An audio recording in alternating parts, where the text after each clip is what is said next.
What's up, family?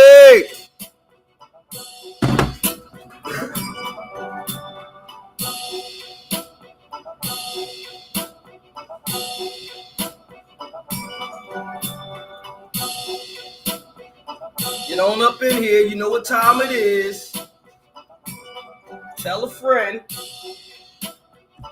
Get your share on like you should.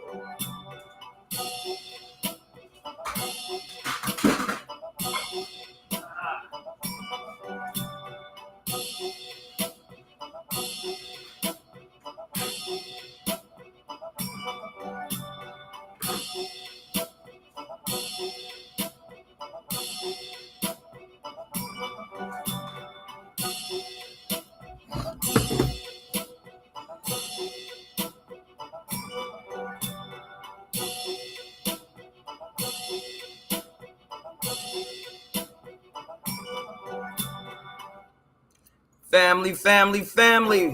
What's happening? It's your girl, Frankie, baby. Let me let it run one more again. I promise I'm coming on in.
All right, let's get this party started. I ain't even checked my light. Nothing. All right, let's get this party.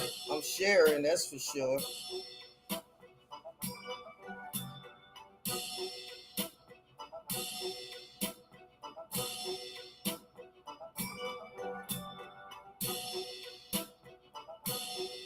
Oh shit, that's not what I was trying to do. That's crazy. All right, family, let me stop this music. Hold on, my bad. I got it on loop. Hold on, close that window and let me open up and show you what is going on around here. Oh man, this light is bright. Hey, I'm still hiring, y'all. That's all I can say. Okay. Some of my files were gone, missing. I don't know what's up with that, but I made it the best way. I made it back to you the best way I can. All right, how's that? Is that light? Oh wait, it's the backlight. I think the backlight is off. Does it look kind of reddish, don't it? It could be this daggone pink sip. How's everybody doing? Is my sound on? Yes, I do have sound. Yo, so listen, man. There's a lot going on with me as usual. I hope you guys go ahead and get your shares on, hook your girl up, because I'm trying to see something, trying to do a thing or two.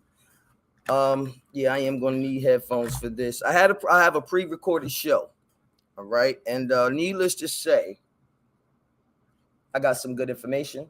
I'm going to be sharing some political stuff today, y'all. Can you believe it? Politics, eh? Politics. You see the cover. You see the cover here. There it is. EL'ona Kearney for governor. There at Seattle, Washington, y'all. She's running. And I tell you, I had such a great conversation with her. Beautiful soul, beautiful spirit, beautiful family. And the beautiful mission. She's really on point to do some great things there in the city of Seattle, state of Washington, and if there's any way that I can help make that possible, then you know that's what I do because I love being independent. I'll let her tell you about it. But before we go into her today, I'm going to share a few things what's going on. All right. So won't y'all just give me a thumbs up, a share? I want to get some people up in here so we can see what's popping here with the Frankie Baby Fantastic Show. Now I swear I had a few, but let me just talk to y'all. Tell you, I'm coming to Jersey. I don't know if I told you. I'm sure I have because I've been telling anybody who will listen. You know, hold on. Let me get my chats up. Be sure to share. I could put some background music on while I'm talking about this, actually. But I am coming to Jersey to show to do the film festival. Well, actually, it's a NJEA convention. Okay, it's the convention, and Jew Black 2 is in the festival that they're having. They're having their first festival at the new NJEA convention. I was trying to find a clip to share with you guys because, like I said, some of my files, I don't know how they mysteriously moved around. It has to be some type of ghost in here, or maybe online ghost that moves files around. You know, when you're those on the software, online software. So I just had a little problems. But yes, I am going to Jersey. I will be flying in. Neighbors. Flying in. I'm flying in November the 1st. I do got to get me another office chair, y'all. I'm flying in November the 1st. And I will be, that's a Tuesday, and I'll be leaving out that Monday. All right. The convention is going to be in Atlantic City this year. So I'm really looking forward to it. One of the biggest things I'm excited about, y'all, is Spike Lee is going to be in the house. Spike Lee is the keynote speaker. How freaking awesome is that? You know, this is my second time I'm going to be blessed to be in the room with him. And I gotta say a thing or two this time. You know what I'm saying? Now that I have something to talk about, you feel me? I can even at worst, I can refer to the last time I seen him. You know what I'm saying? But yeah, I'm excited about that. Shout out to Fee Davis, who's been leading and running and gunning with this, man. I'm telling you, she's been quarterbacking this thing. And I appreciate her. All right. And that whole team, the whole NJEA team, some phenomenal people there, y'all. Honestly, I was looking for the trailer, but I could just show you this way. What I could do is just go to the website and show you the website. All right. Yeah, let me get the shameless plugs out now. And then we're going to go and we're going to check out EL'ona. Forgive me for saying the name wrong. EL'ona Kearney. All right. So that's what I'll do. I'll show you the trailer because, again, like I said, I do have to promote it a little bit. Not a little bit. I would like to promote it a lot, y'all, but you know, there's a lot going on. You know, we only got two hands, so it's only but so much. No, I ain't gonna say that either. It's only but so much you can do. You can actually do a lot. So I'm gonna do more. How about that? So what I'm gonna do right now is I'm gonna share the screen so you guys can check out the trailer and actually see where you can get Jew Black 2 at. All right. For those of you who are not going to the convention.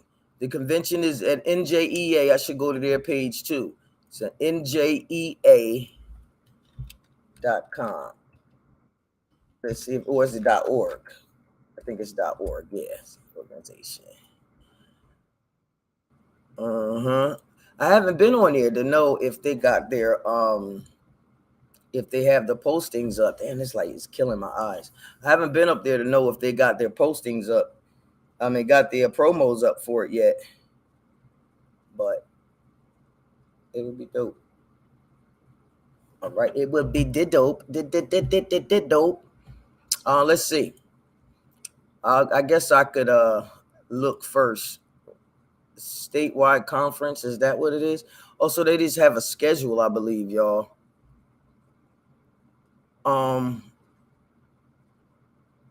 sorry, y'all. I'm looking too. I don't know. I've never been on their site before. Maybe that's why I should have had that planned a little bit, but that's okay. I'll take you to what you gonna see there. How about that? While y'all getting y'all shares up. All right, I'm giving some people some time to come in here. I don't know where people are watching from. I'm sharing from like 8 different platforms. So here is what you'll see when you go to the Jew Black 2, right? Shout out to all these festivals that I was blessed enough to be accepted in, and won number 2 awards for also, and recognition for the other ones. So here we go. If you go here, let's see. Official trailer. Yeah, this is. Okay, let's go to this one. On the line, I heard that I would never make it in Hollywood because the Jewish people run Hollywood. I was going to find out for myself who, why. The 200 black Oh shit, what happened? Did I theaters had opened across the United States, ranging front shops to resplendent marble movie palaces. These communal spaces became potent symbols of black self-determination and economic independence, as well as celebration. America's first prominent black movie studio in Chicago, the Foster Photoplay Company, 2 years before the establishment of Universal Pictures. Warner Brothers, financed by Goldman Sachs, established the Vitaphone Corporation. The Warner Brothers were Harry, Sam, Albert, and Jack, a real-life band of brothers that came to America from the Russian Empire. The Warner Theaters premiered Don Juan in a refrigerated theater, starring John Barrymore.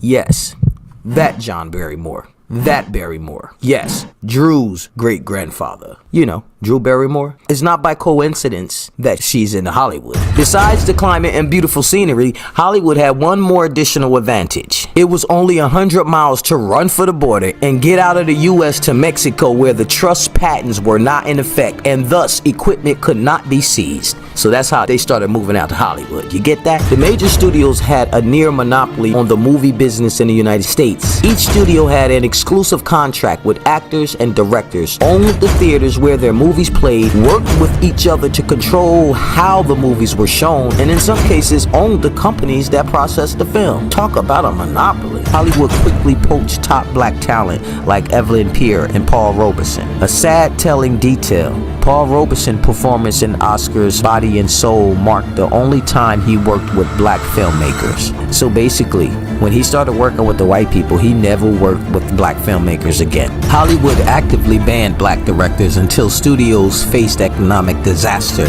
When Melvin Van Peebles arrived in Hollywood, Columbia offered Melvin a 3-picture deal. He declined. Instead, he wrote, directed, produced, and starred in and edited the rebellious revenge fantasy, Sweet Sweetback's badass song. Black cinema has, at the hands of the Hollywood machine, been deliberately underdeveloped and kept apart from the canon.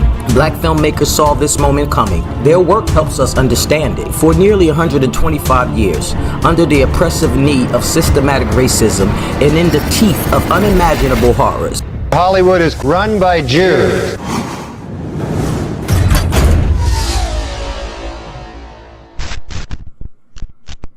somewhere along the line, my bad.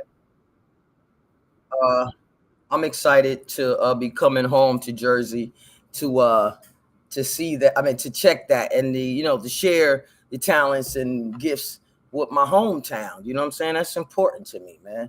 Might be corny to some people, but it's important to me. So again, like I said, I I do have a show.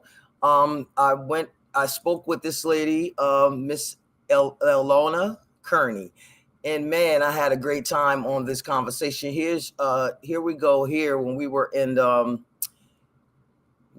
Seattle it's called the Onyx Connect. That's the day I met her. And we had such a great time, yo. So this here, I'm happy to have finally got a hold of her, you know what I'm saying, to get this interview underway. And I'm telling you guys, it's something that you want to check out. We have somebody that's for the people, by the people, from the people, all of us. You feel me? Let me show you a little bit about her before I get to her clip. Here she go. Frustrated with the lack of accountability around here within their block. As long as you know you. Now I'm gonna pause it. Listen, it's important that I say this. She might speak to this too. I can't forget we had a conversation, but she speak a little bit about it. But she's not getting a lot of press out in Seattle, and this is free press. You know what I'm saying? So where other candidates are, other runners, people that's running, they're getting that. So I had to do something. You feel me? But anyway, here she is. And then once we see this, we'll get into the actual show with her interview. All right, check it out. Frustrated with the lack of accountability around here within their block. As long as you know you're working with the community, because people inside the community know their community. Joel Marino, Como News.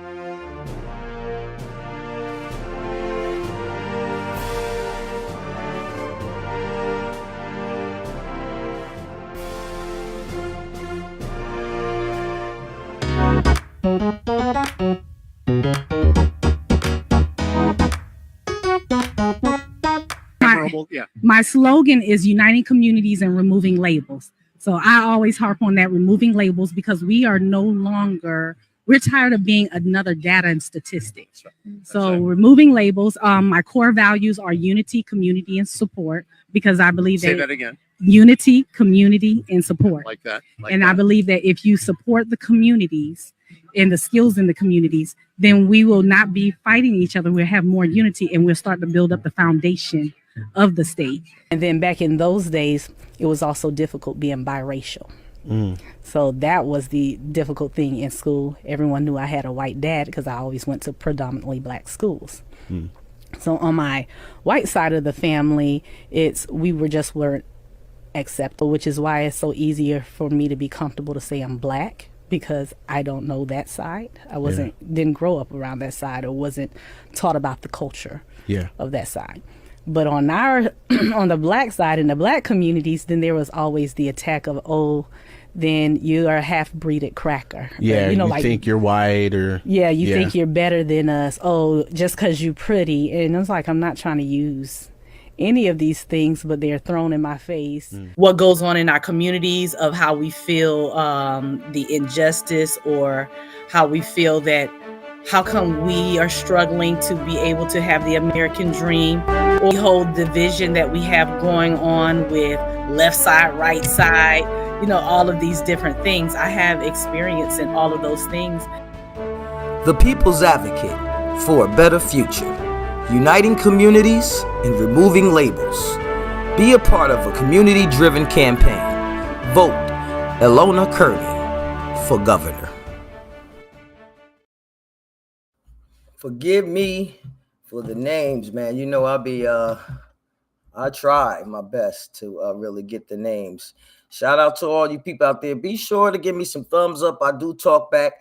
So I am going to show you the video. Also, I would like to show you her website and things like that. So after you see the video, I am going to show you her site. All right. Matter of fact, let me go to her site now, because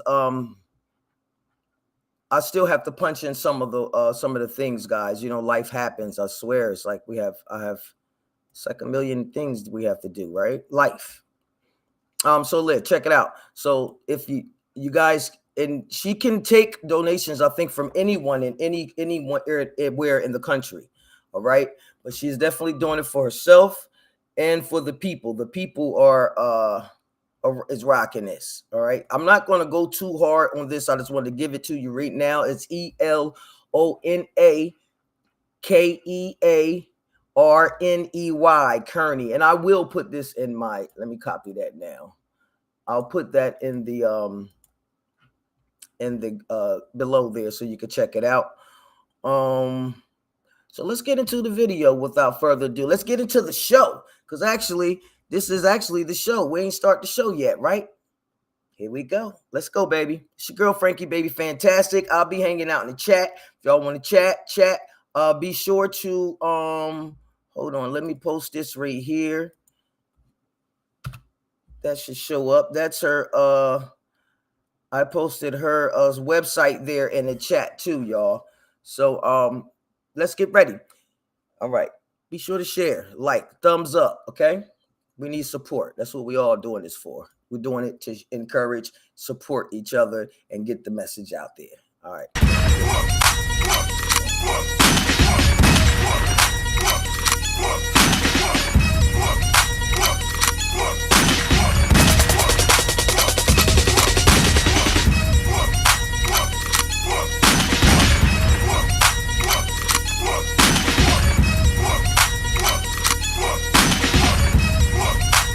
Better get low.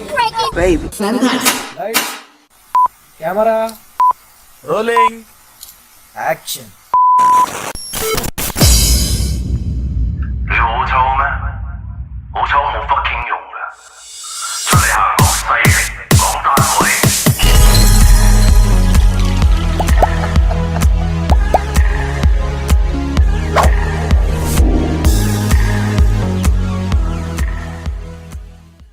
What's up, family? It's your girl Frankie, baby fantastic. I know it's been a minute, but I'm back.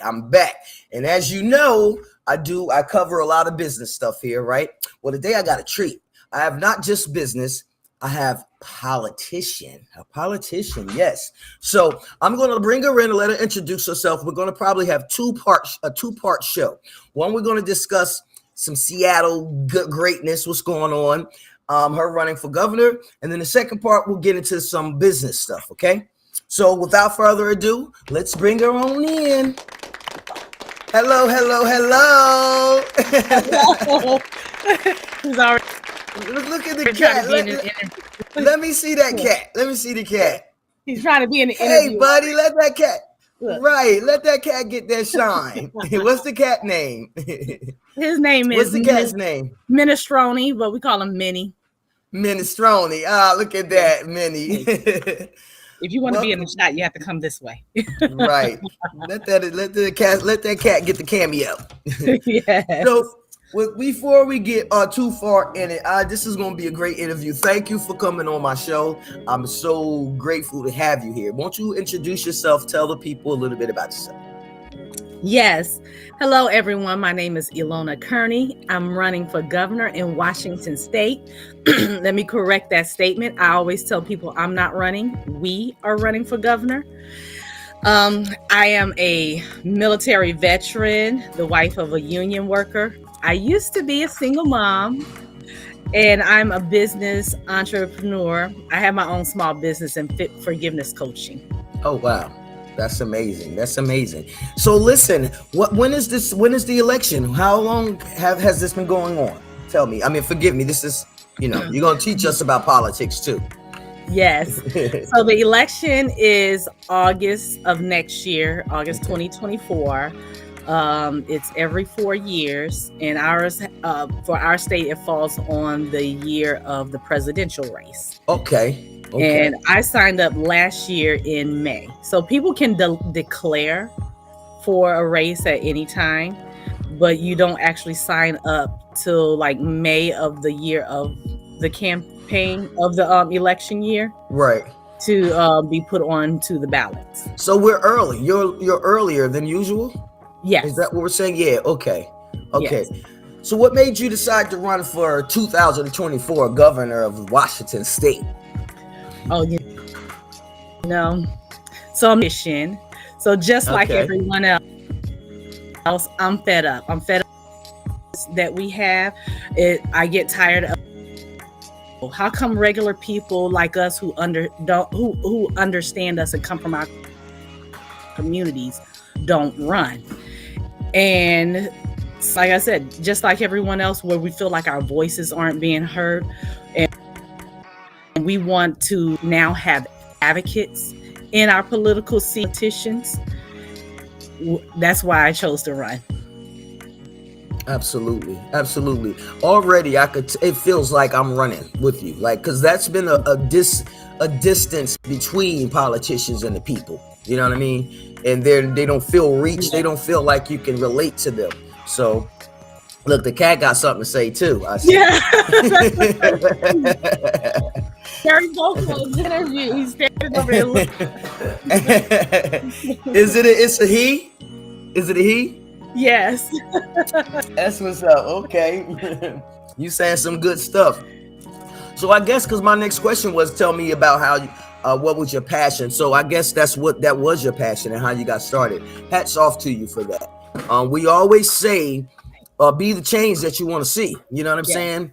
You complain about a problem. So what are the platforms that you're running on? What are your 3 platforms that you're running on? My 3 platforms are reform justice, mental health, and homelessness, because I have experience in all of those areas personally.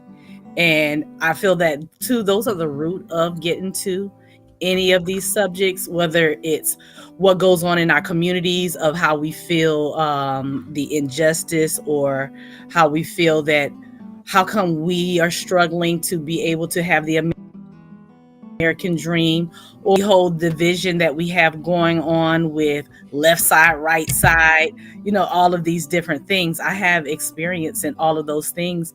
And if we address the mental health issues, because I feel like on a day-to-day basis, people are, you have extreme surface mental health of people are functioning depressed every day. They get up, yes, they're able to function and go to work, but it does not mean people are not and feeling hopeless and helpless. So that's that. The justice reform just from addressing the police situation, because there's 2 sides to every story. And we're not saying all police are perfect, and we're not saying they're all good. Just like we're not saying everybody in our communities are perfect and good, but we're saying that for those of us who want to work together and progress and do better, let's come to the table and have a seat. And so just pretty much dealing with the foundation. We always talk about surface stuff and nobody never gets to the root. Like we'll say, Western doctors here in America, we only treat symptoms, but if you go to Eastern medicine, they treat the root of the problem. Absolutely. I've experienced that myself, and we're talking about some serious stuff now, y'all, because you see what she's saying. She's rolling up her sleeve. It's not none of that surface talk, and that's what I can appreciate. So no surface talk, and that is important. And you're right regarding that homelessness. Me living here in California, and it's a big homeless problem. And I believe we talked before in the past, and you mentioned something about your state being open state like California, where you can tell me a little bit more about that. Our governor signed an executive order making us a sanctuary state. You cut out again. You cut out. Can you say that again? Okay, so our governor has signed an order making us a sanctuary. And that's one of the issues that we have with our governor here, which is why follow other states that are having their own issues to come. I believe in taking care of home first. Like love starts at heart. So if we can't take care of our own homeless situation, why are we problems on top of our problems? Pretty much like you say, sanctuary state. We're just opening our borders to everybody, giving away free, and who's paying for it? Those of us who are working. So if you have more people just taking, getting free stuff from the system, but not enough people working to fund that system. Granted, we do have a good economic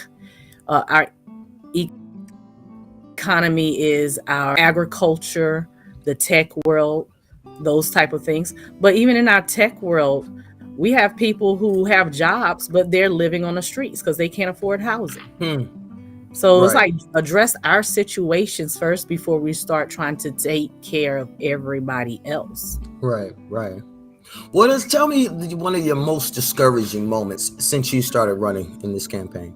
One of my most discouraging moments. So I would say, like, what would be discouraging for others is not discouraging for me. I guess it gives me more fire because as an advocate, you see the inequities that we have in politics. So it wouldn't be I would call it a barriers. Okay. To really fight to get my name mentioned. Signed up last year, and last year nobody's I signed up, and every time I see news and those things, of course they're gonna always name the big people who have who are in politics already, your career politicians, or people who have big backing. But to me, it's free press. You should be mentioning all the candidates if it's free press. It's free to all of us. And then they've mentioned other candidates who are, they call us dark horses. We're not no-name candidates.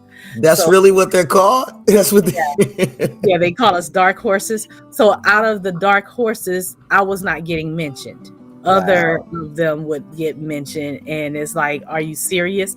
I signed up in May of last year. Everybody else who signed up after me is getting some type of mention. And then when I finally started screenshotting emails where I've been trying to get recognized, even the news cutting my campaign t-shirt out and just pretty much a community advocate or a member of community, those type of things, and saying that I can't be mentioned. But how come I cannot be mentioned as a governor candidate, but you can mention all these other people and say, oh, and so-and-so's running for the governor of Washington? Like, are you serious? But you can't mention me. So I screenshot those things, and immediately they started putting up my picture. Putting up my name. Right. And then all of a sudden my name was there with a Guess Who Clue picture. And I said, oh, so now I'm Guess Who Clue. Oh, wow. So this is one of the reasons that I wanted to get into the industry of telling stories and just like being an artist, okay? Because this, what you said, is making me it's pissing me off. Because imagine had you not done that, you probably wouldn't have got your name mentioned. That's unacceptable, man. And more people need to know about it. And I'm happy to have you here. Now, I might not be big as everybody else, but let me just do my thing right now. Hey, we support Kearney. We support her over here. All right. I just wanted to hold on. Wait. Let me do it right. Hey, hold on. Let me do it right. Hey, we support Kearney over here. Okay. Just want to get that in there. Hey, good vibes only. Yes, man. That's unacceptable. I can't believe that. But good for you to continue in your fight. Hold on, let me get this thing right. Good for you to continue in your fight, because that's what it takes. That's what it takes, and not to be discouraged. Wow, that's something. That's something. And feel free to use all of this. And like I said before, prior to the show, that you consider the Fantastic Media Group, I'm going on record, to support you, to back you, and anything that we could do to help push your goal, to help push your mission. Yes, okay? Most definitely. Count on that. What do you feel? I'm sorry, go ahead. And I was going to say, and too, that's another thing about my campaign. Like everybody saying, oh, why don't you have endorsements from this big place, Well, if I'm running for the people, why do I need those places? I need endorsements from you, from the people, communities, from our voices heard, or any recognition, or those type of things. So those things are important, is that it's coming from the people. I'm pretty sure bigger people might want to endorse later. That's fine. But right now I'm focused on communities. My model is uniting communities, because we are no longer being politicians' data. They use those data and statistics to create these stereotypes of our community. So when they're campaigning, they're capitalizing off of our votes based on the fear that they put out against us us, getting us. So mine is about removing Yes. the labels. Let's stop fighting. I would rather a leader that I don't fear because I'm afraid of them and what they can do to me, but one that I respect. Absolutely. That's well said. That's well said. Powerful. And you're right. That's exactly how it goes. Listen, well, before we take a break, tell the people right now, because while we're taking a break, I need people to be on their phones and finding you. Where can people find you at? Yes, go to party. And I really mean that, people4party.com. That's my on social media. I'm on Instagram, YouTube, Twitter, TikTok, and my handle is at EL'ona, EL'onaKarney. That's where you can find me. Donate, volunteer on the team within the United States can donate anywhere. My goal is 50,000 people donated. That gets me $1 million. So pass the word. There it is. That's right. Pass the word, guys. We're going to take a quick break, and we're going to come back with some more with the future governor of Washington, Ms. Kearney. Are you ready to take your business to new heights? Discover, evaluate, and implement fantastic strategies with me, Frankie Baby Fantastic from the Fantastic Media Group. Our Fantastic Business Accelerator program is designed to fast-track your journey to success. Hit the link below to find out what you can expect from this transformative 5-day experience. It's Frankie, baby. Fantastic. Remember, whatever you do, make it fantastic. All right, folks, it's your girl, Frankie Baby Fantastic, back with it with a very, very powerful, impactful interview. All right, well, Miss Kearney, let's bring her back on. Let's bring her on back in. Hello, we're back at it. That's right. I love the energy. Now, I'm gonna get some more serious questions here going on. Maybe you can help. The people can get a little insight to what your plans are. Okay, so Seattle has faced a number of challenges, including homelessness. We spoke a little bit about that, and affordable housing. What is your strategy to address these issues at the state level? And how can the state government work collaboratively? These notes are written down, as you see, with the city, with the city to find the solutions. Now, do I need to say that again? No. Okay. I understand because Okay. I'm country accent, as you can tell. So my words I might struggle at some words. So everybody forgive me on my campaign trail. The struggle is real. Right. Thank you. That is first to also understand the position of the government. The homelessness issues in each city that's the responsibility of the mayor. So it goes back to your question of how do I plan to support and work with the state with the city. Mm-hmm. And my goal for that is, first off, of course, it's going to always be the budget. We don't want to continuously always raise the increase funding, and then we're increasing homelessness, because that's an issue that as citizens we are like, the more we pay, the more we are getting homelessness. Why are we feel like we're paying and asking for this as opposed to resolving the issue.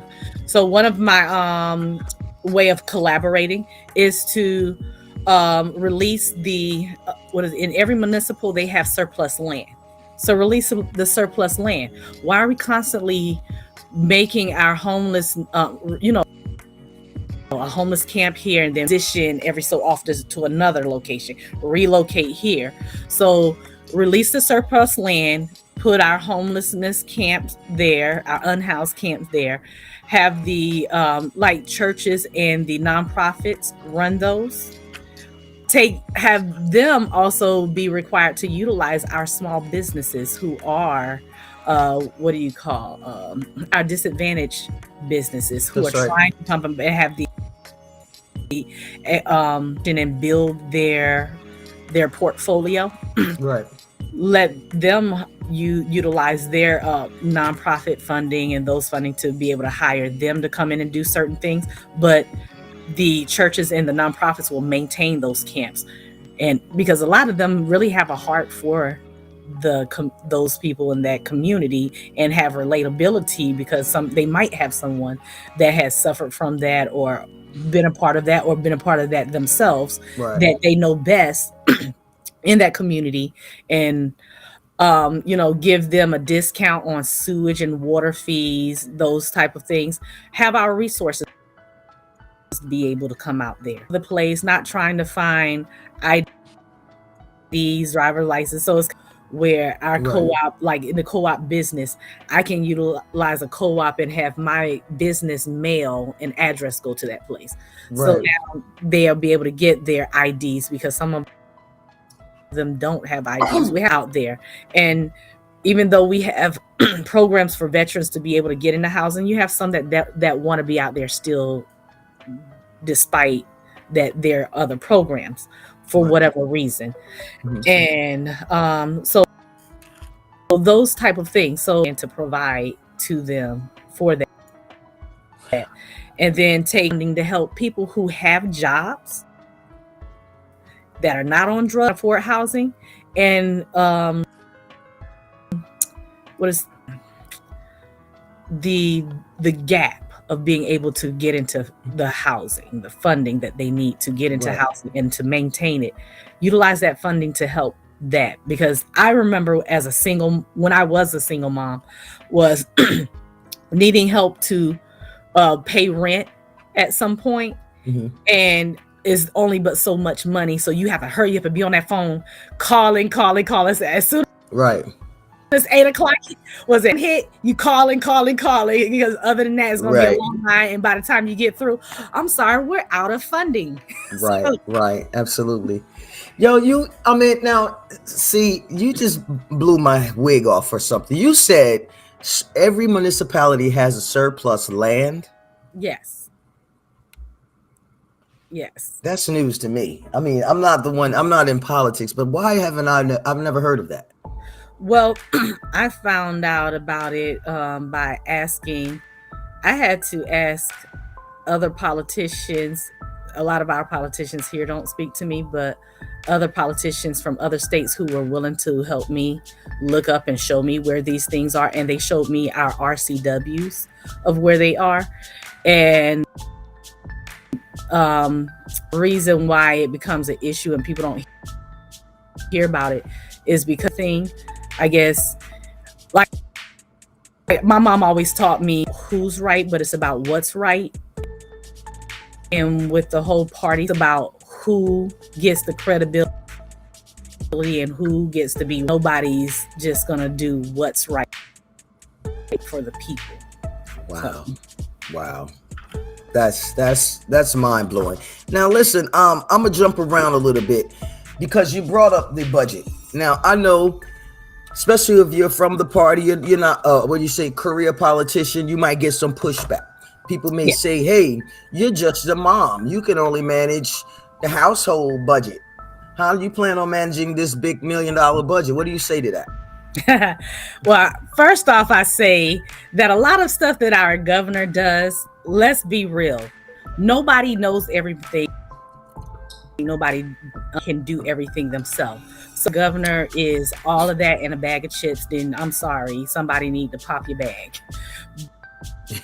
But he has people that he advising him, and that is my goal. I will have people advising me and people who are seasoned in that area. People, because just because I know people are going to be interviewing me for position, I also myself am interviewing, and I have 2 people who are in mind that said that they are willing to be in the position of advisory. So one is a retired full-bird colonel who managed a Pentagon budget before, and then the other is someone who actually is a politician who maintains a big budget on their own personal business.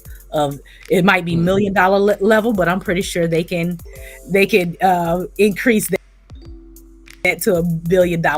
Right. So basically, yeah. So you have resources just like the previous governors will be using resources. Yes. To maintain that, right? Absolutely. That's what's up. That's good stuff. Let's talk about the police department.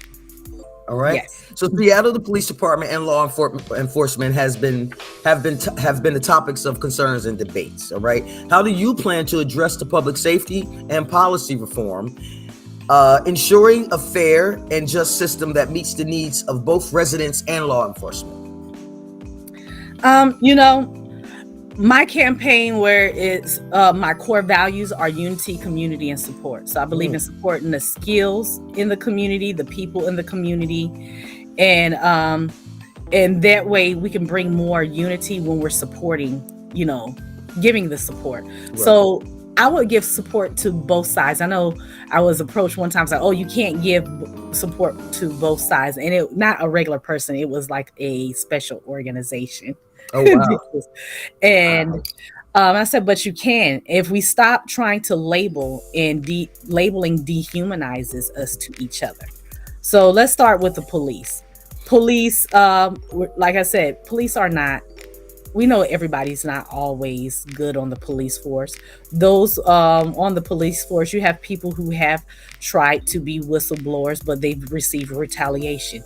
We need to give incentives to these people and, honor these people who are whistleblowers, to call out people who are abusing their authority. That's one. The other thing is the police should, mentor and work and volunteer in the community, have community service hours in the communities that they're serving, because there needs to be a relationship built. And when you know the people you serve, you have a closeness. Also, give an incentive for someone to live in the community. If I'm a police officer and I live in the community that I'm serving, people know me. We feel comfortable. We're able to. There's a little bit more respect there, and when we grew up, we can pass the corner store, and if you do something, the person that I'm calling your mom, I'm seeing them on church. Yes, absolutely. So when it's like that, you have respect and relationship built there. So give them somebody to just live in the community. But if you give them an incentive, pretty sure some officer is going to want to live there, and they can talk to their fellow police. Hey, let me talk to him because I know this kid. Right. Those type of things. Right. In our so on the flip side, for our communities, it's important to, I remember McGruff used to come to the school, just like we had Smokey the Bear.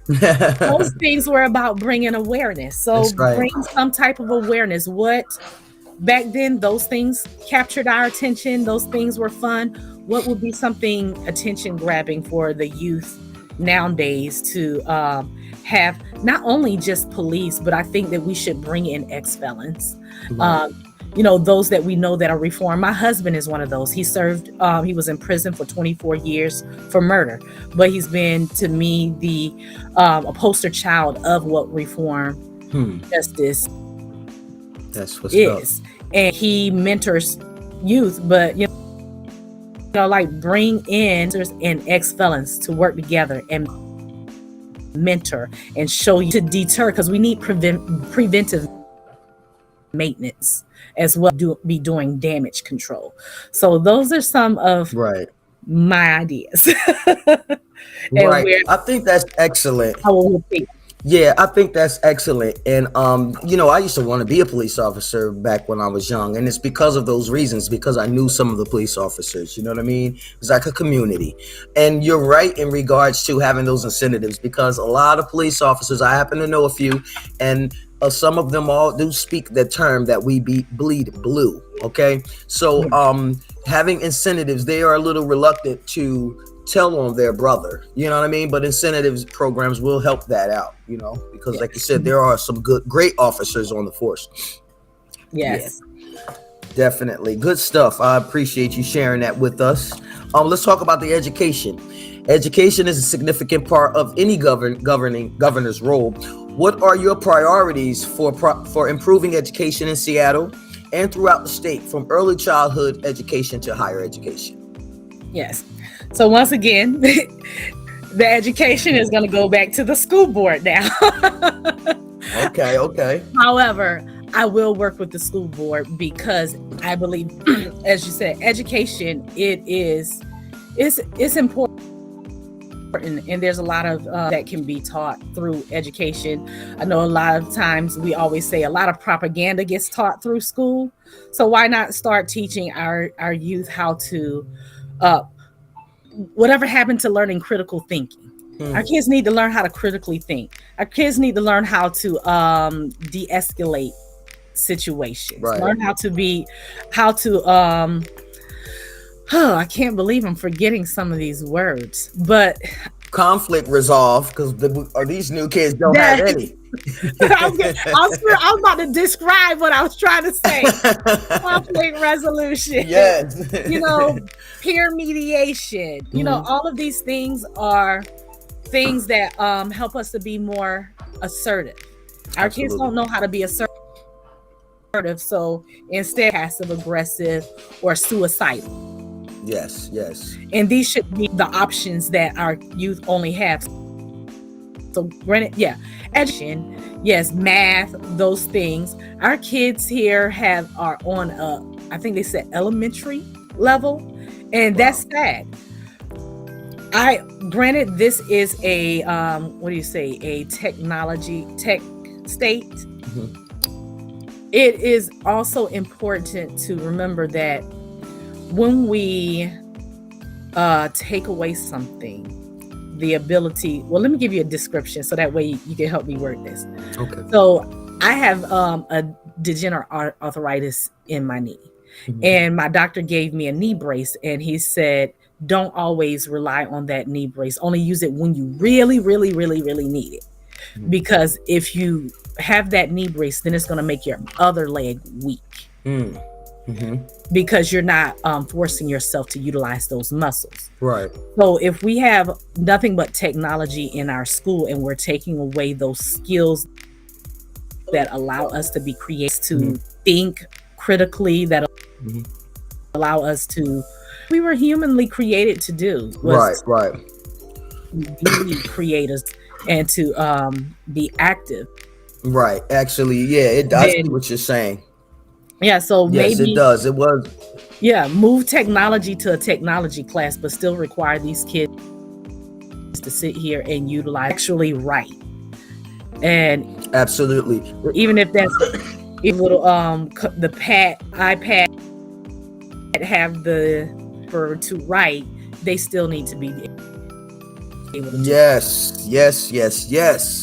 They definitely need to write. Writing is, and the more you read, like all that goes together. You know what I mean? Penmanship, writing, and also it makes these kids codependent, especially with AI. That stuff is supposed to be used together, not to take the place of your cognitive thinking. You know what I'm saying? You're supposed to tell it what to do, basically, not try and get all the answers from it. Yeah. You know what I mean? And I realized too, like with AI, because somebody said, oh, you should use ChatGPT to help, because I do a lot of my own, everything almost on my campaign, speech writing, everything. And somebody said, oh, to save time, you should use ChatGPT. So I ran a speech through it. So for me, it was like, oh yeah, but I wouldn't use this word. I wouldn't say this way. Of course, you write it the way you want it and things. Right. But I said, but I don't want to be reliant on it, because then my speech is not going to feel genuine to me. Absolutely. And whenever I speak, I always speak from the heart. I can write a speech and I can tell you when I get up there, start speaking, end up going by my paper and what I wrote. So. Right. That's just an outline of things I should say, but yeah. I will spill the tea. Right. As she picks up her cup. Outside of politics, what do you do? Outside of politics, well, there are some things that I did before, because I am a creative. I love I write music. On YouTube, I have some of my songs I've written, and I made my own music for those. Oh wow! So I grew up in a Christian home. My mom's a pastor, also a man, and so I love all genres of music. Oh, you did that behind you? Oh yes. Yeah, that's nice. Yes, I have really nice. Published book. Flags there. Yes. Oh, so this is my unity painting of all the different cultures, and it's painted in the shape of a heart. Let me see. Can you tell that's a heart? Yeah, I can tell. Painted in the shape is that of a number heart. 1 in the middle? Yes, because we are one. Mm-hmm. We're all united. That's right. And absolutely. So that's and for me, painting comes during when we can't really get out and go nowhere. So I did this during the pandemic. It took me 4 months to paint that because that's a 6-foot painting. Wow. And, so I paint. That's freestyle. You freehand that? Yeah. Yeah, that's what's up. Yeah, I don't have an artist. I can't paint anything, but I like that. And you know, when I thought it was gonna take a week, I was like, oh, this is gonna just like popped up in my head. I said, oh, I'm gonna do this painting. And nothing to, during the pandemic, I just found some of everything to do. I got ordained as a minister. I hear you. So knocking those goals down. I became a notary. I became a what is this? Where you a server, process server. Right. I get licensed to be everything, and I got my bachelor's. I love it.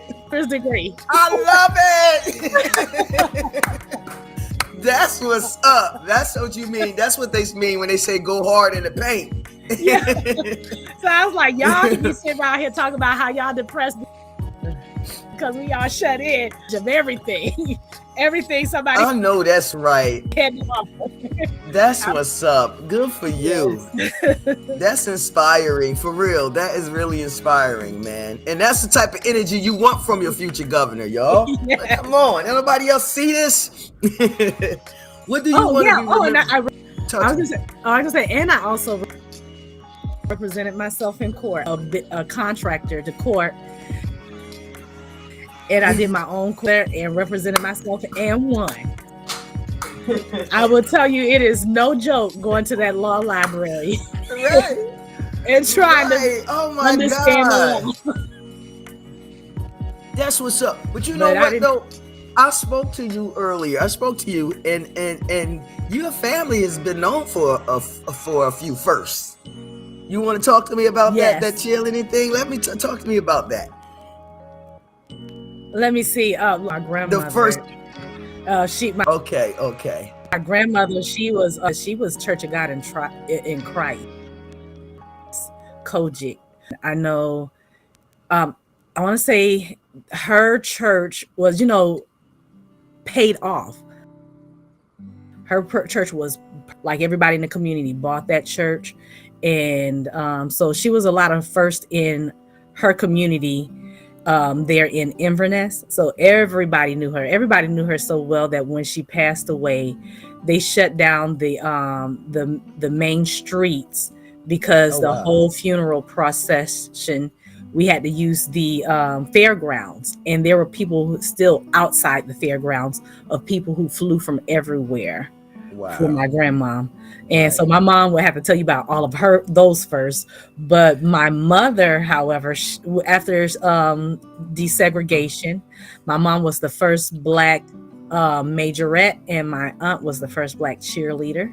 Wow, that's major. And then we started a club, the Black and Gold Club, which was a school spirited club. It was supposed to be, like to bring unity across, and I'm pretty sure you had maybe 1 or 2 white people join, but it was still predominantly a Black club. I ended up being the president of that club. What state was this in? This is at Citrus High. Florida, Inverness. Okay, shout out to Citrus High School out there. Yeah. That's what's So up. we are That's good stuff. trailblazers. Yeah, guys. So listen, I want to be the first to announce too that you know how much I love film and creating stories. So we throw our hat in the ring to tell some of these stories. I think it's important that we celebrate our ancestors, the people who've done things in our family in the past, because if we don't, who's going to? Okay. So I'm looking forward to sitting down with you with that. Definitely to tell those stories of the past. Let's talk about what would you want to be remembered for? What would I want to be remembered for? Removing labels. My campaign slogan, which is removing stereotypes, being a bridge builder. And that's something that I say. People will tell me, you know, sometimes you got to be careful what you say in politics because you're going to step on toes. You might burn bridges. What bridges? There's no bridge there to burn. I'm trying to build bridges. And so if stepping on toes mean of crooked politics and exposing some things along the way, then building that bridge, because that's the only way we start to remove the stereotypes we have, because stereotypes, which is labels in my thing, removing labels. Those labels dehumanize us, and then we're desensitized to each other's needs and being able to have a seat at the table and have these discussions that need to be had, because it's not about us. We have to think about it's for our future generations. That's right. And like I would always tell people when they say, why are you worried about other people's kids and trying to take care of everybody else? That's their problem. Yeah, it's my problem too, because that child is going to grow up and be in society with my child. And you don't know if that child might be the child that turns out to be a criminal that harms your child because you had an opportunity to plant a seed or to nurture that child as well. That's right. We need a chance to get it right. And history have shown us that. We have to try it a different way. Anything, what they say, doing the same things the same way is insanity. Yeah. So we definitely have to try the new way. Let's take another break, and we're going to be back with some more information from the future. And I hope you don't mind me saying that, but I believe you got to put it out there. The future governor of Washington. All right, y'all. There is no doubt that entrepreneurs are the real-life superheroes. Many companies today are led by founders with the drive to solve the world's problems, inspire social change, and fuel our economy despite all odds. They come up with big ideas and build organizations, while I help turn those big ideas into reality. I take the initiative and come up with technological and organizational innovations. I devise new solutions to old problems. In simple words, I am the superhero to the entrepreneurs. There are key things in the market that I can do better than anyone else. That's right, I said it. I master a skill set that sets me apart from others, and that is what I use to help you build a competitive advantage in your business. Schedule a free consultation with an expert. That would be me, and I can help you develop a 3-step advertising strategy. I can review your marketing challenges and put together a roadmap for success. Make it fantastic. Frankie Baby Fantastic with Fantastic Media Group. All right, folks, we're back. We're going to move to a business segment of this show. Again, it's all business because we all need this stuff, man. We all need this work. So let's welcome back Miss Kearney. I have another question for you. Well, not a question. I just have what do you call it? It's a gratefulness. I'm grateful, and I thank you for how transparent you are. Like when I speak with politicians or I'm watching politicians on television, it's just like you don't know if they answered your question. It's this evasiveness, this deflection that they give off. But when I'm speaking with you, I feel like I'm talking like you. I feel like you know, and you're giving me honesty. You know. So what do you say to that? Well, that's something that. Watch some of the videos on the political training of how to run a campaign. That's one. Which I didn't know that they gave. I didn't know. I'm sorry. I didn't know you guys went through political training either. But go ahead. Well, there are websites that you can look up. So, I bought a book. Oh, okay. Yeah. Okay. And so that's one of the things they do tell you is to learn how to deflect questions. First off, like I met with a politician because I interviewed politicians on what is your way of winning, all of these type of things. And one thing they said is don't go to the people. Like what I've been doing is what they told me not to do, which is don't go in communities, don't go to people. You get on big platforms because you want everybody your 3 topics. So like you asked me but when I'm in the community, people are going to ask me about other things, like the schools, right? Those things. Yes. And so whereas if it's on a big platform, they can give that 2 cents and go and be done with it, or deflecting because they don't have an answer for it and bring you back to focusing only on what they're I don't think that it's good to deflect a regular person, and I'm tired of saying, I don't think they just answer my question, but you didn't answer my question. And now you done moved on to the next person when you didn't answer my question. So for me, I do what they tell me not to do, which is don't say that you don't know, but I will say I don't know. Right. Because our politicians don't know. And my whole not saying, I'm not running, we are running. We're all having a seat at this table. This is a collaborative thing. I want to work with communities. I don't want you to be a data or a statistic. So it's important to me that I hear from you. What are your solutions? What are your suggestions to make sure that your politicians who you've hired are actually listening to you? Because a lot of times we feel that they're being biased.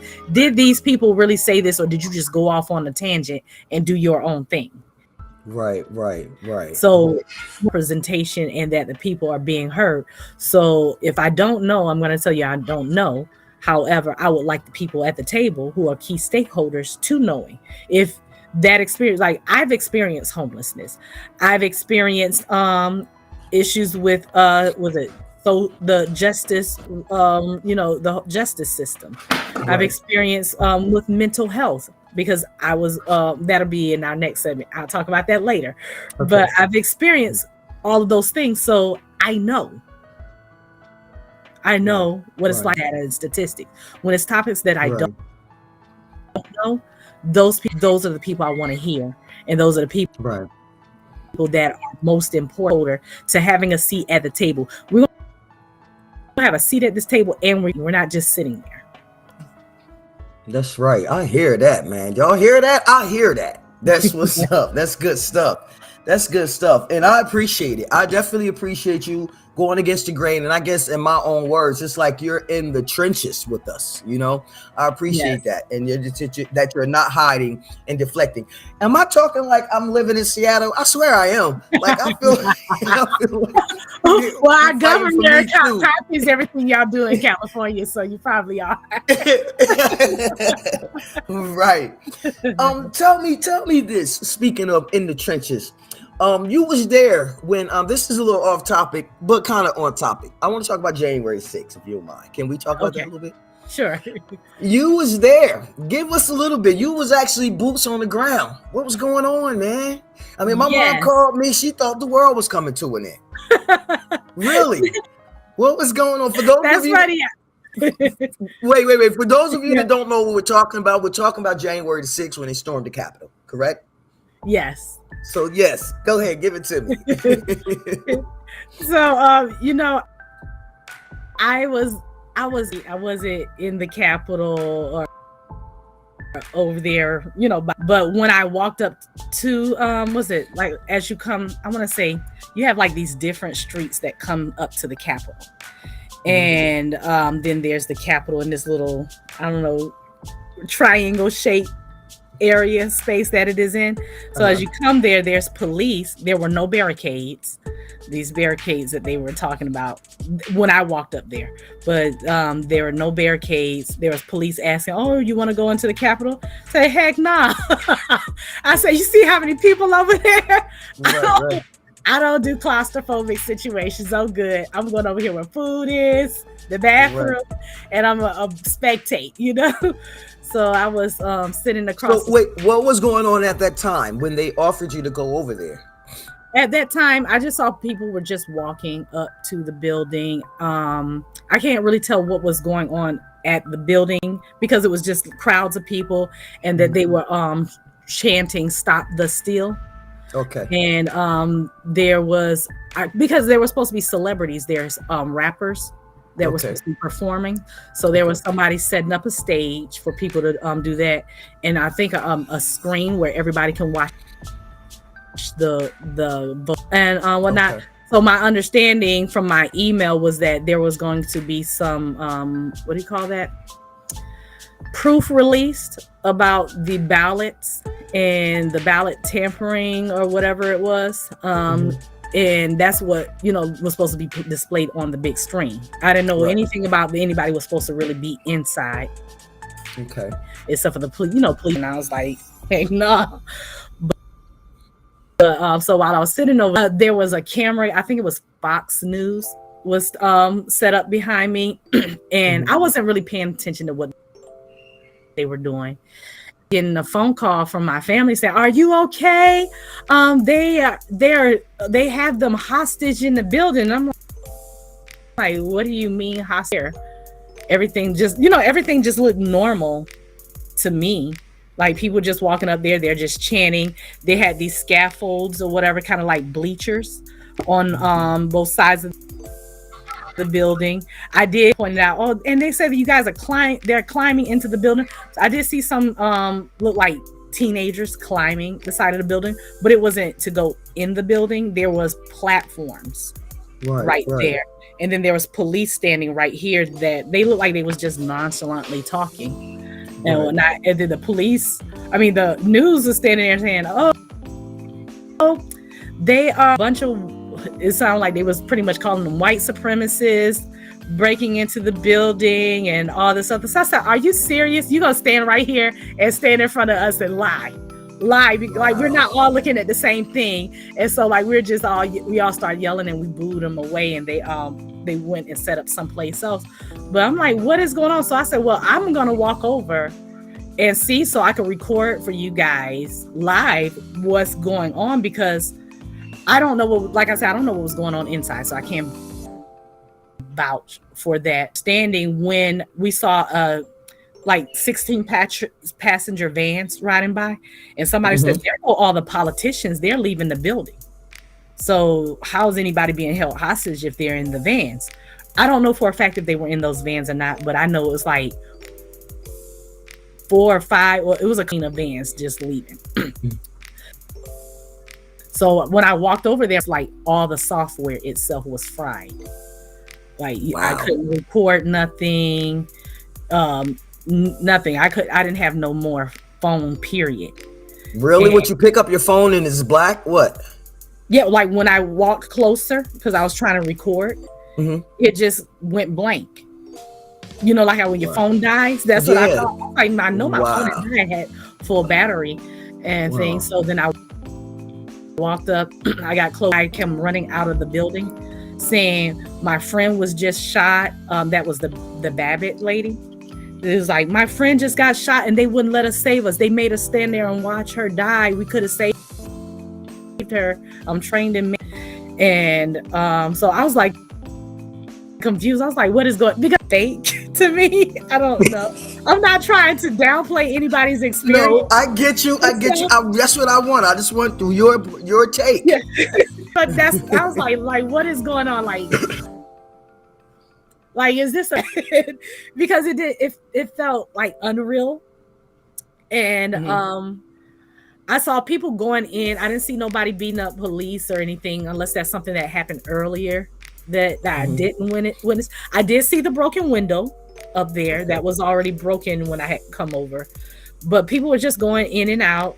A black lady, she came out and she was like, hey, and just like high-fived me walking past and things. And I was like, well, I said, I don't see it just being white people over here, because there was black people. Remember the acronym of a group, I think it was Black MAGA something group that they had, like I saw, all of those people, and I was like looking around, I was like,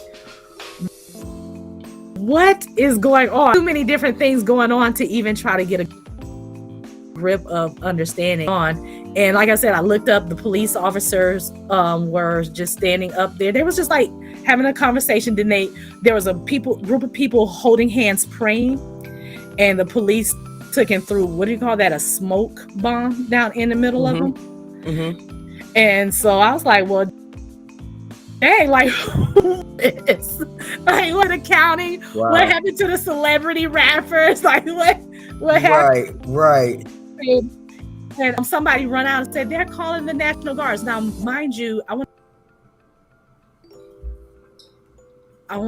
it could have been clock when all of this was happening, and my parents were saying this is live on the news, and then it was starting, and then that's when they're like, oh, the mayor curfew, and they're calling out the National Guards.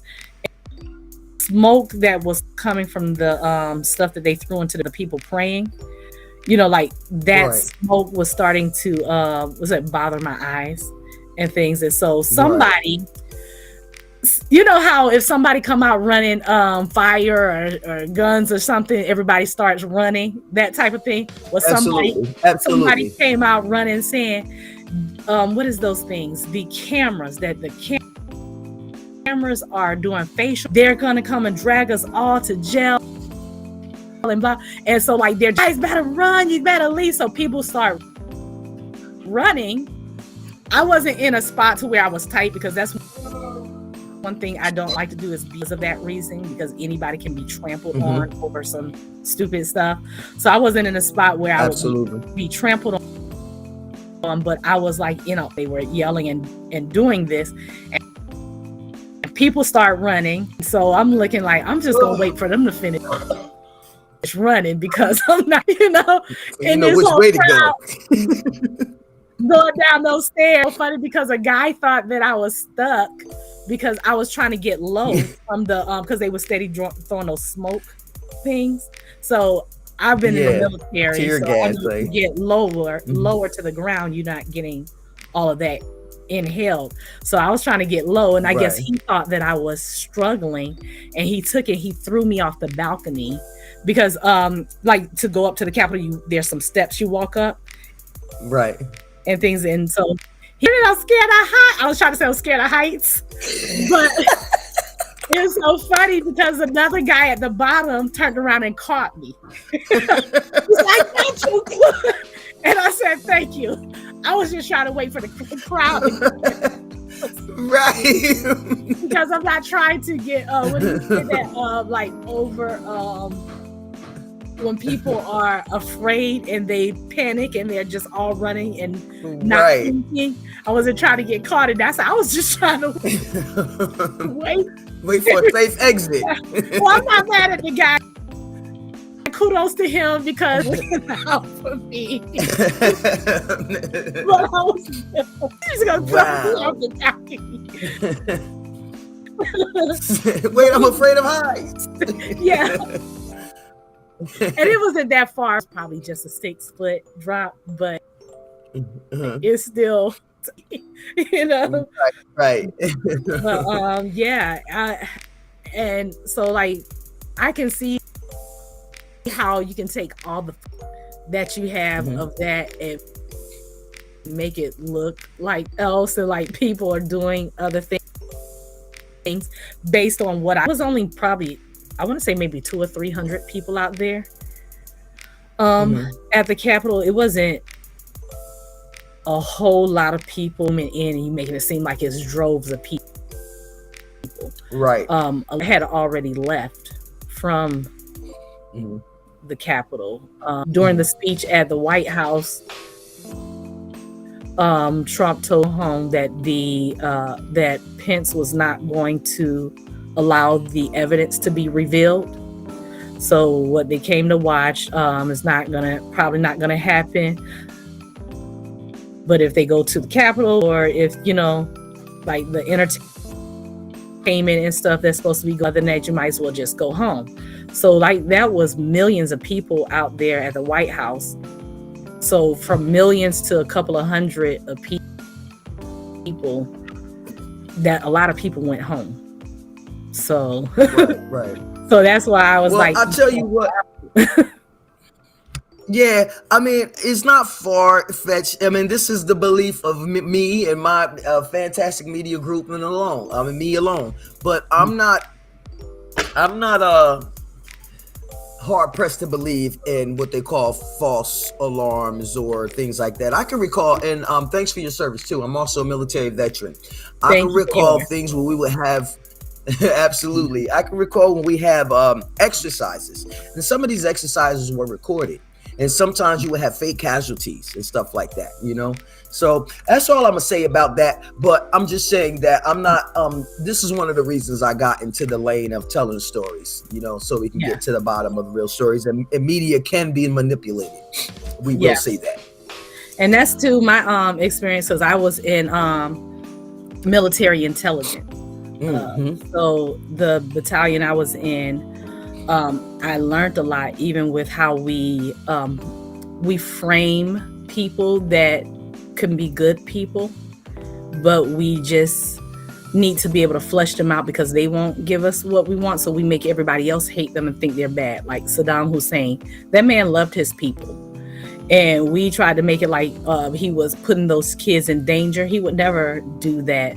But because we wanted things from him, like his oil, and we wanted control of things, and he wasn't just going to give it to us.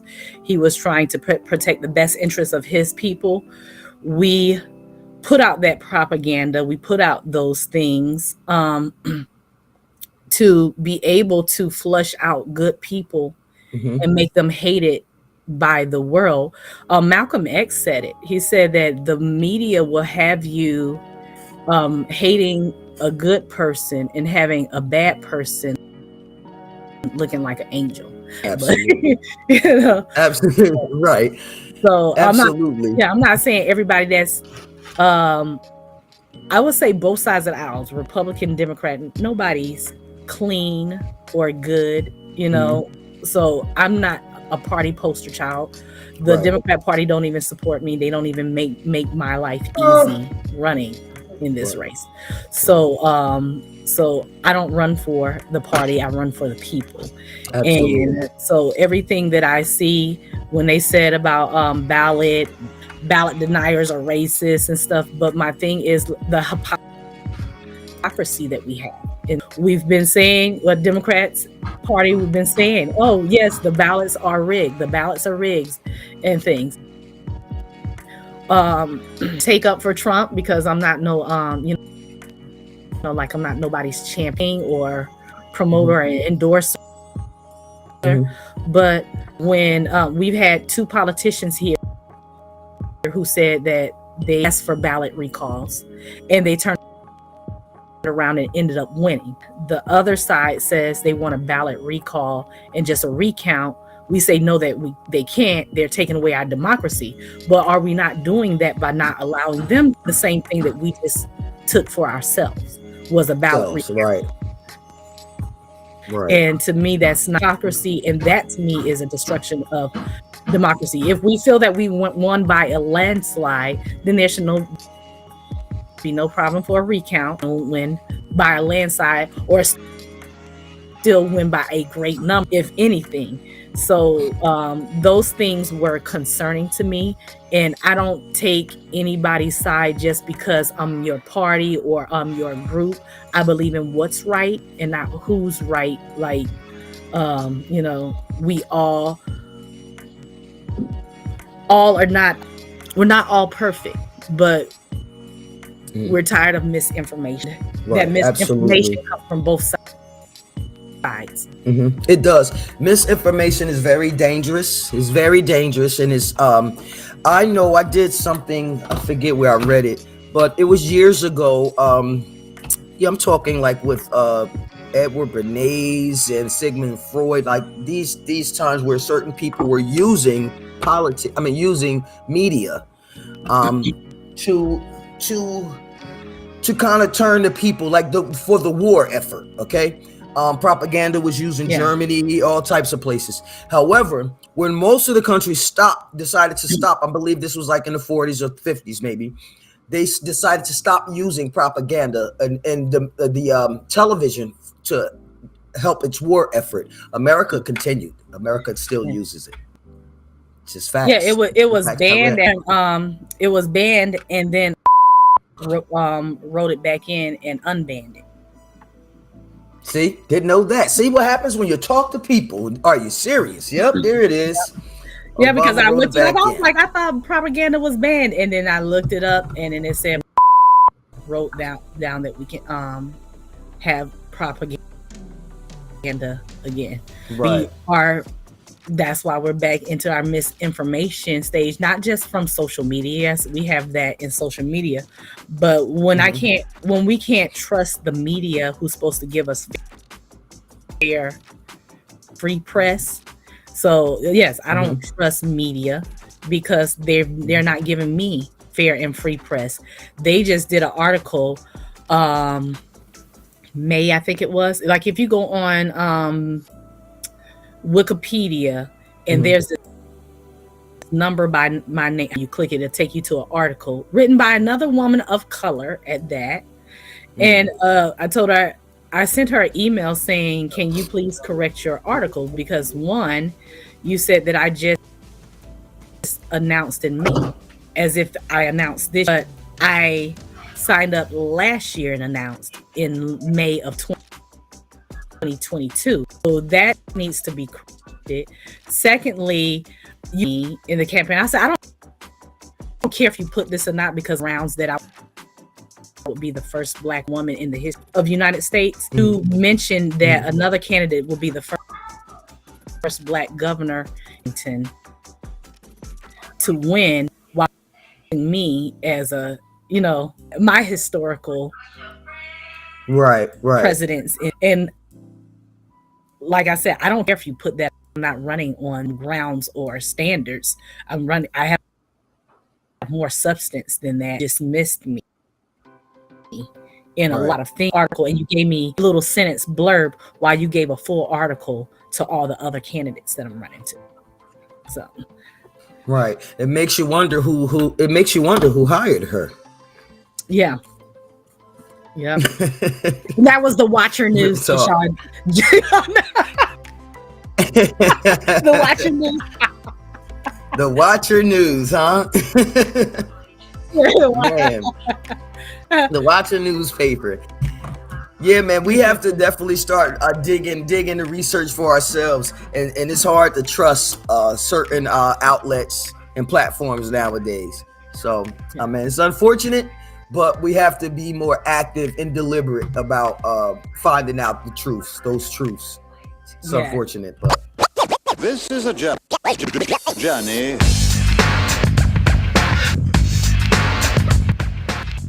Let's go into your business side here. All right, what is your business? What is your business? I know you have a few things. My business is forgiveness coaching. Okay. So forgiveness, I know people it's like life coaching, but only mine has a twist, is about forgiveness. Okay. I can imagine business should be a booming, because we all have hangups and that we're stuck on from our past, childhood trauma, all types of stuff. How did you come up with this business, and tell me how does it work? I need to sign up. So I came up with forgiveness coaching from so like I said, on my political campaign experience in mental health. So growing up, I was in and out of the hospital for suicide and depression, and I part of my adulthood life, and I was told that I was going to be because they didn't have a category for it, and that would be a life. I mean, I was just going to be strung out on medication, and just stuck in that world of where I couldn't function. Wow. So when I had my kids, and for me, when I had my kids, and I have kids to utilize their kids to bring them happiness. I didn't utilize my kids to bring me happiness. I would have, didn't want to have kids, but I had them, and they were what I woke up to fight for every day, to make sure they never feel what I felt. And in that, I learned that forgiveness was not what I always thought it was. I always would get frustrated. People say, forgiveness is not for you. I mean, for them, it's for you. And I'm like, oh no, because they gonna something. They need to come back, apologize. They need to give me back what they took from me. Things. And I need that closure. And I always thought closure needed to come from somebody else. Like they said, oh, you got to go talk to that person and get closure. No, you don't have to talk to nobody to get no closure. The closure comes from you. And so I'll describe forgiveness like this. So let's say I buy this house. I don't like the paint in it. I have to accept that it's there. And I used to always hate when people say, oh, you got to accept that it's done. No, but there's a difference between acceptance and approval. Acceptance is because it's done. I can't change that.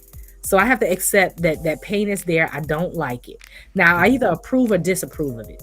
If I disapprove of it, I'm going to paint it myself, or I'm going to hire somebody else. But that paint is coming down. I'm changing it to something that I approve of. If I approve of it, then it's just going to stay there. A lot of times in our lives, we have things that we disapprove of, approval signals. And what I mean by that is we have to learn to set forgiveness is learning to set boundaries. We have toxic a lot of our cultures teach us to accept toxic relationships. Like, oh, that's just your family. Go ahead and let them use your car. I always told it was everybody else's car. Why do I want him to get in my car and total it? And then he's not going to pay for it. So that my insurance is going to rise. So then I'm going to have to pay for it. And then I'm going to pay for it because it's mine. Guess what? We just gave approval signals. We approved of that behavior that we say that we disapprove of. And so now we're mad and we're angry and we're triggered when people do stuff. So now we have unforgiveness because of those things. So that's why we're triggered, because we have not learned to set boundaries. We have not learned to make people respect those boundaries. Right. That makes a lot of sense. It sounds that. Listen, you didn't help me just by explaining that. Yes, that definitely makes a lot of sense. How long have you started? How long ago has it been that you started this business? I would say 2014. I published my book, Purely Unadulterated Me, Open Me and Read Me by Love Always. I write under Love Always. But yes, so 2014, I pretty much started it within just the homeschool and in my community of just doing it amongst the community. And then during the pandemic, got my bachelor's in business. Right. And took off in that pandemic. And let me see, what is this? I want to say 2022 or 2021. One of those years, that's when I actually signed up for a business license. Okay. And I was like, okay, you know what? I'm going to sign up for a business license. And then, just start taking things a step further. This year, I've had someone helping me work with what they call it, something statement. Mission statement. The mission statement? No, I have somebody doing the business plan part, but then there's a statement like when people see, it's kind of like a media kit. But when people see what you do, I know what you're talking about. You're talking about your capability statement. Capability statement? That right there. So this year I've been having somebody help work, to scale my things. Before. Okay. I just did my stuff on streets, word of mouth. This who I am. Right. And so now it's just taking things a step further for me. Okay. Well, tell me what's an example of how you coach? An example of how I coach. So it depends on the person that I'm talking to, but the most basic thing I like to use is I have a Humpty Dumpty sat on the wall. Humpty Dumpty had a great fall. And so we have this egg and you give the egg experience. So in the egg, what you do is you write down every single thing that you can remember. So you start as young. If you can remember from 2 years old, then you're writing a word that correlates with that experience. Or I wish I had my egg here, but it's a huge, you would get a legal size paper, draw a huge oval on there. Okay. Yeah. So everything is a crack that you're doing. So I remember falling in the snow and getting, so that would be a little crack. And then what happiness would be yellow, so I would color in those cracks. So if I'm happy, I'll color yellow. If I'm sad, I'll color blue. If I'm angry, I'll color red. You know, like I gave my own color codes to them. Right. So you're making all these cracks within the eggs of memories and things. And then when you step back, what is the predominant color that stands out to you? And so from there, I take those moments, because emotions come up with them, past and future. And that's how my book is written. So I take present. So now, like, I put that egg to the side. Now I'm present. What triggers? Something triggers you that day, you'll write down and somebody cut in line in front of me. Now, you know, there's those days when somebody cut in line on you and you don't care. You're like, oh, don't worry, go ahead. But then there's some days it's like, oh no, you are getting at the back of this line, blah, blah, blah. So I write that situation down. I write down what I'm feeling. I write down 5 senses. So I write down what did the situation smell like. Sometimes I'll get a pine scent. A pine scent used to be a negative trigger for me. I'll write down, you know, like some people say that their mouth will taste like iron or something when they're angry. My beads of sweats feel like they're breaking and tearing my skin open as it's beating through. So I'll write down all my 5 senses that I experience. Then I'll take a moment, because it's not about that person, it's actually about me. Take a moment and I might look at the egg again and say, when did I have the experience of all 5 of these senses that I can remember? And sometimes it's not that you can remember, but you feel when you think about one of those things in the crack. And when you go back and you start thinking about that, then you see how that experience actually caused you to be triggered by that situation that happened. Right. And so then you write what that experience did. So when this happened, it made me feel. So when this happened, it made me feel violated. So then I write it as an affirmation, you know, the opposite. So when somebody does this, I am empowered and I have a voice. Like that. So those things. Then I turn around and I retrace. So let's say like I said, pine negative trigger, it would trigger negative emotions. So I would take the pine and I would be in a good situation, and I have that good situation, then I smell the pine, because now I'm retraining mind to connect to good situations with that. Because a lot of triggers and the ways we make choices are subliminally from our 5 senses. Absolutely. So I read senses. Absolutely. That sounds amazing, man. That definitely does sound amazing. And a lot of people are functioning daily through their trauma, you know, never knowing that, though. Never taking the time to sit back and what do they call it? Do a sense of self. Is it called sense of self? I think that's what it's called. Like when you're aware, that's what it's called, right? Yes. Yeah. But that's good stuff. If you need any help with that, promotions or anything, I'm your girl. You know, I love promoting entrepreneurs. And I can also see a lot of people using that service, especially, I mean, I hate to say this, but everybody, but I'm just have a particular affinity for women. You feel me? I'm centering women in this life, in this new stage I'm in.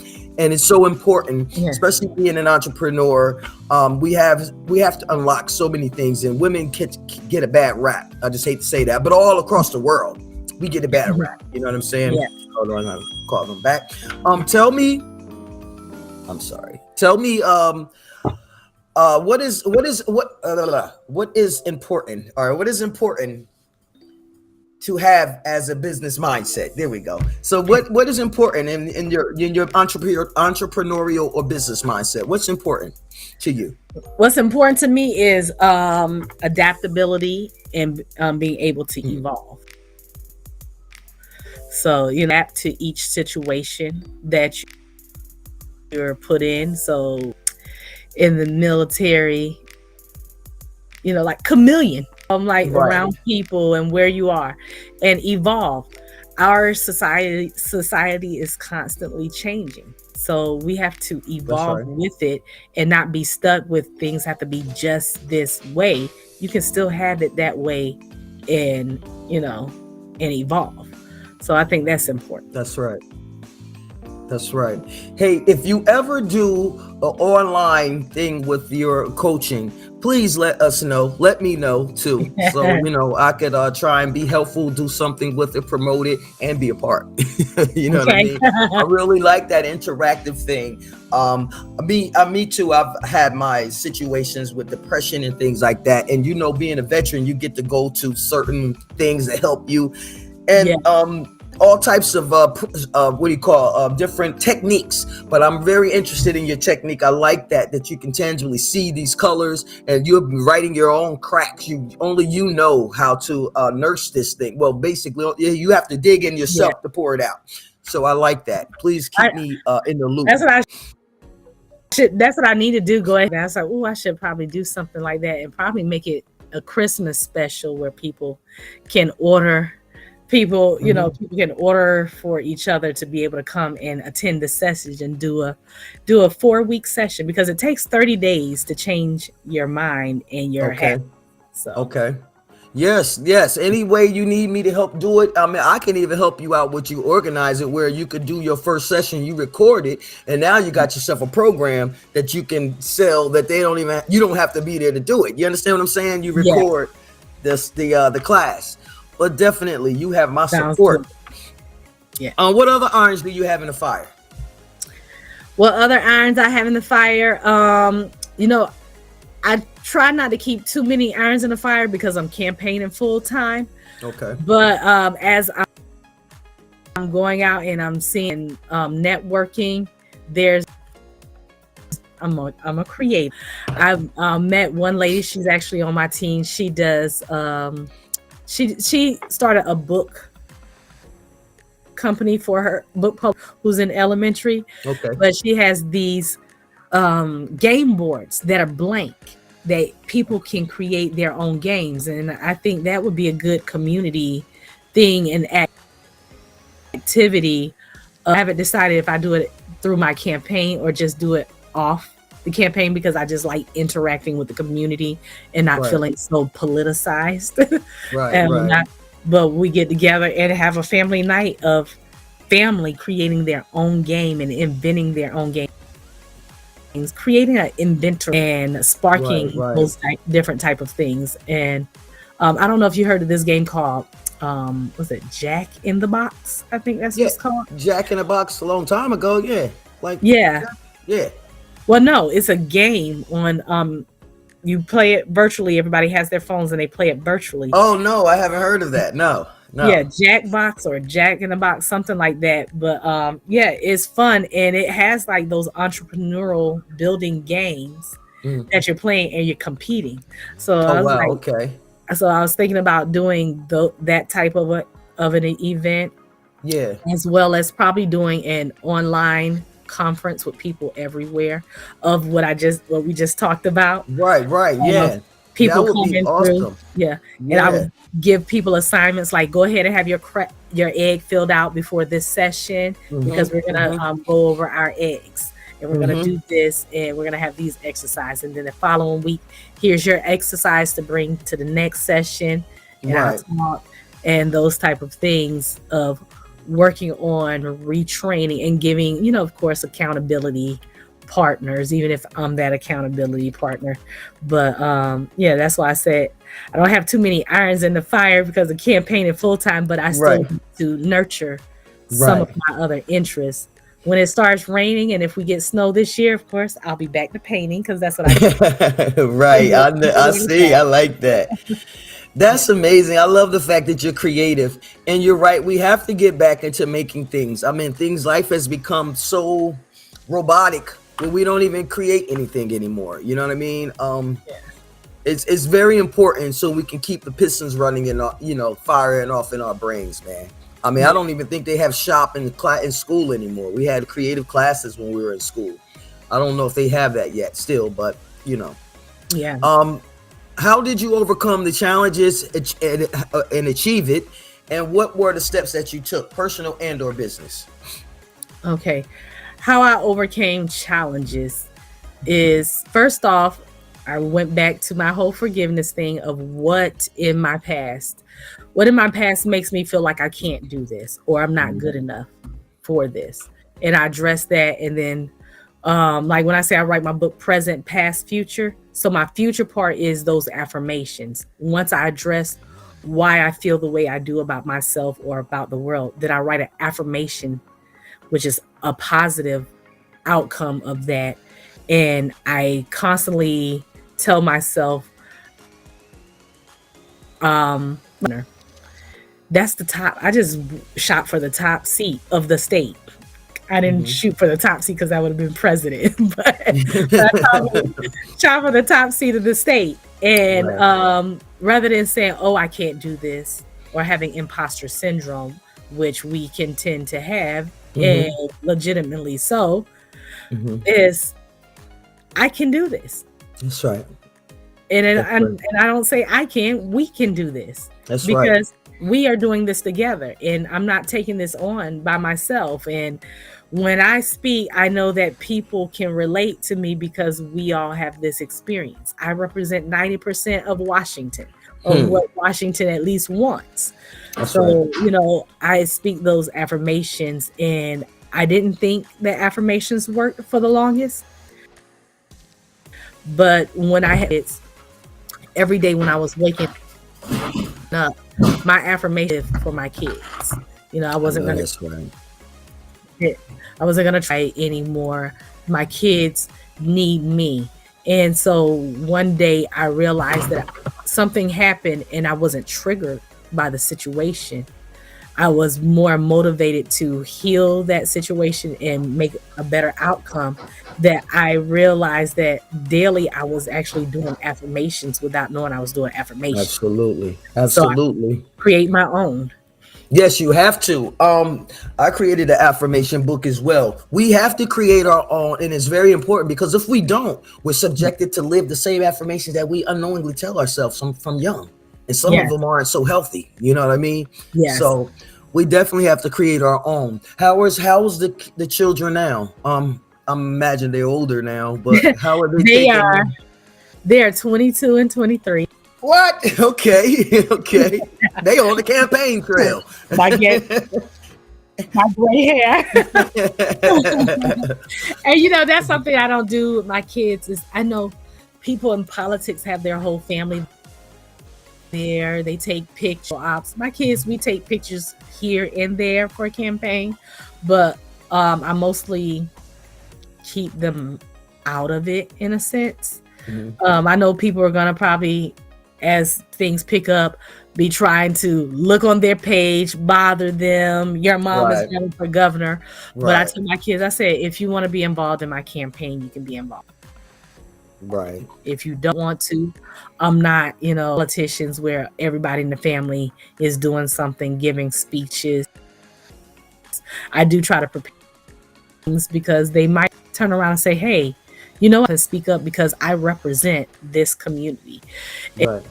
Right. And I even tell everybody in my family, because my dad lives with me. My mom doesn't. She's in. Look, I'm not asking nobody to change their party just because I'm running.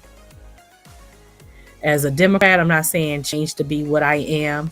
You speak your truth, and if they try to come for me for it, I'm not running to infringe on anybody's rights. I can't policy away anybody's beliefs. Because I'll tell you right now, yeah, my mom and my stepdad are Republicans. and she's a Black Republican. But we can have conversation. I don't look at my mom as, oh, you're a Republican. Oh, you're that party because they did this. No, we find common grounds that we can talk. To me, the only difference is we want the same things. It's just different ways we want to go about them. Getting them. Absolutely. Yeah. So Absolutely. Instead of demonizing people, and like, I don't tell my kids, oh, you can't be part of LGBTQ community because I'm running, or you can't be a part of Buddhist religion because I'm running, or you can't be Hebrew Israelite because I'm running. That's my dad. Right, that's what's up. Shout out to your dad. So I don't tell them none of those things. We've been getting along before politics, and that has not determined our relationship. We write our own narratives. That's which is right. why remove labels. Write your own narratives. That's right. We have to get back. That's right. Removing labels. I love your slogan. We have to get back to celebrating our differences. That's what it is a melting pot of people here. And yes, we belong to different camps, man. So we have to celebrate our difference. One more question, and I guess this is pretty much for the people. I want you to look in that camera and tell the people, what legacy do you want to leave?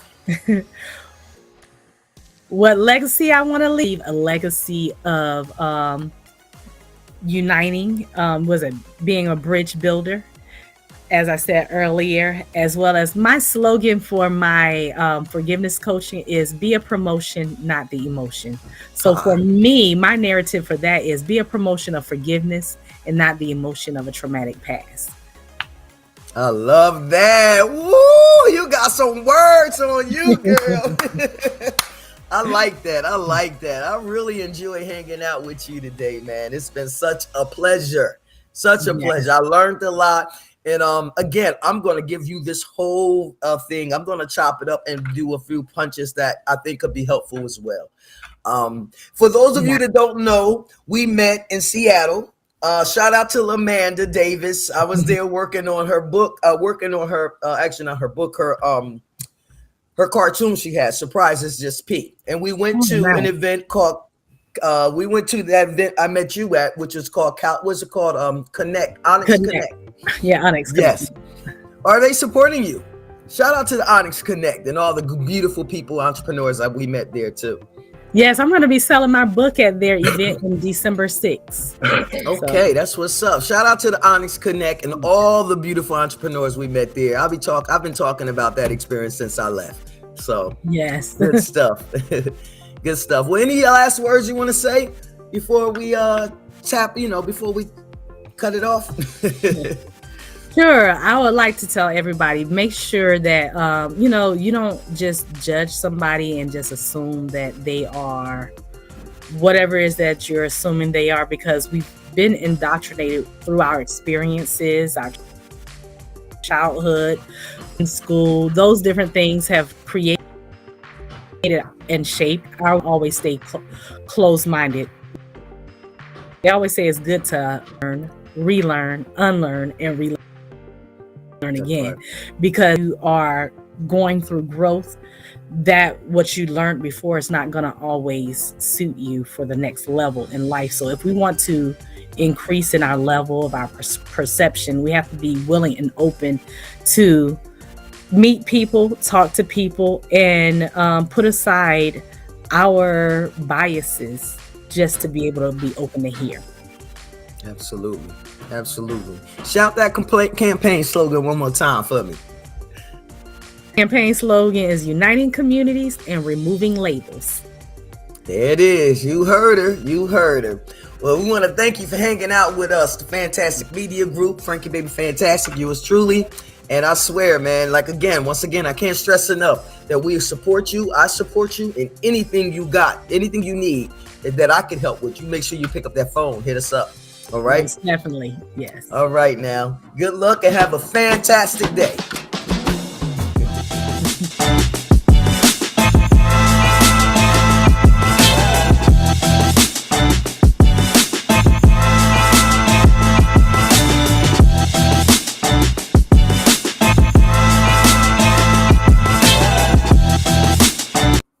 Oh, I cut it off like that. I didn't know I cut it off like that.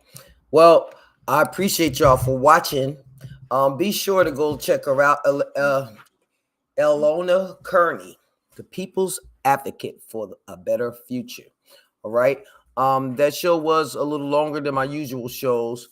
I'm gonna cut out. I'll show y'all what I'm about to go do though. I'm about to go check out this guy Doug. I met him on a gig one day. I was out in Hollywood. I mean, I live in Hollywood, but one day I was down there in West Hollywood, and he was on the bill for one of the events, and I saw Jimi Hendrix. But if this boy don't give me Jimmy vibes, he's and very. I love too. The music is phenomenal. So let's see if you can hear this. I don't know if y'all can hear that.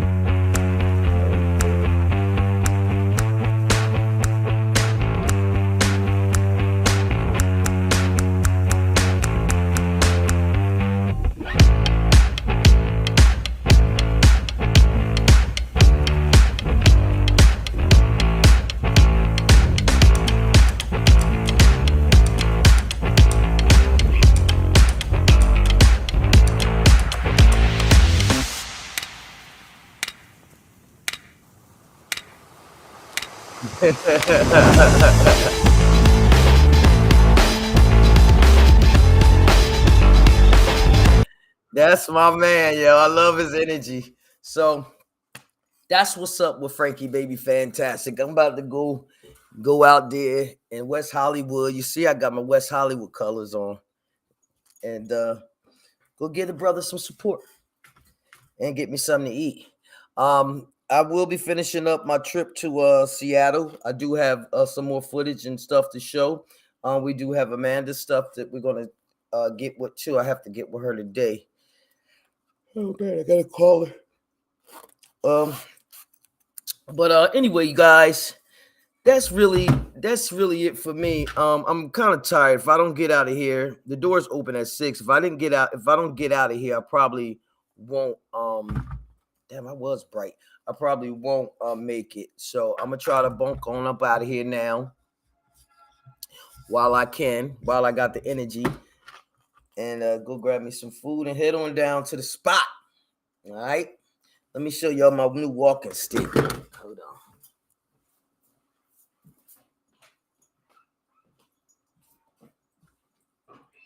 I showed y'all one already. So I think I'll take this one tonight. Take this one tonight. You know what I'm saying? Go tear up Hollywood a little bit. All right. And y'all know I don't hang out long. I don't hang out late. I don't be out there frolicking. But I do want to get a brother some energy because I've been meaning to. Right? All right. That being said, y'all have a fantastic day. Remember to take care of yourself. Love on yourself. Be good to yourself. Reach your higher self. All right? I'm sorry I don't have I'm not sorry. Forgive me for not having a better outro. I have to upload some more of my footage, and pardon me for that lag that was on that video. I am hiring. I just got my hands full, y'all, but you know what? I can do it. I can do it. All right, I love y'all. Y'all be good. It's your girl Frankie Baby. Until next time, whatever you do, you make it fantastic.